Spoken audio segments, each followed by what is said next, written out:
මේ වෙලාවේ රනිල් තමයි.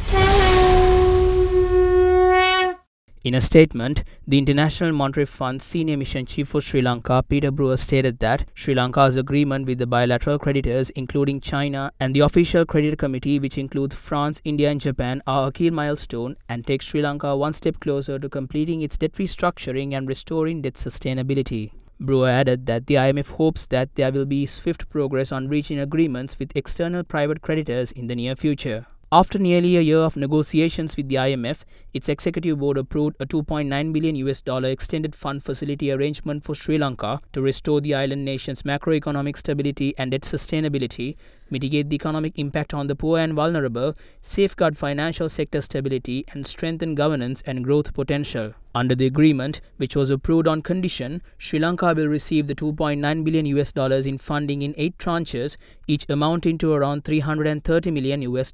One of the most crucial conditions was to restructure both external bilateral and private debt.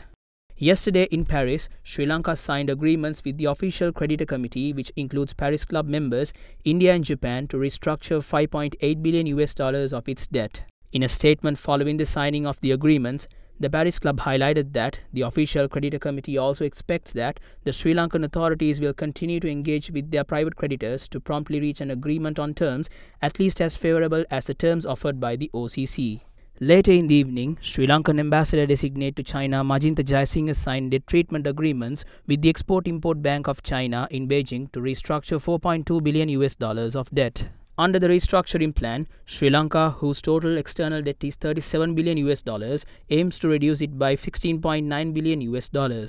In his address to the nation yesterday, President Ranil Wickremesinghe explained how the debt restructuring agreements will benefit the country's economy and the government's ongoing engagements with private creditors. මේ එකතාවයන් සමග විදේශ රටවල සියලු දෙපාර්ශ්වික With these agreements, we will be able to postpone the repayment of bilateral debt until 2028. From 2028 onwards, we will receive a time period until 2043 to settle these debts on concessional terms. We concluded domestic debt restructuring in 2023. We are now able to conclude the restructuring of bilateral debt. Arriving at an agreement with the private creditors, including international sovereign bondholders, is our next step. If we continue in the same path, we will be able to arrive at these agreements. The discussions in this regard are continuing. The economy will receive breathing space as a result of these agreements we reached today. In 2022, 9.2% of our GDP accounted for debt repayment. Between 2027 and 2042, our debt repayment as a percentage of GDP will be at a lower level at 4.5% or lower.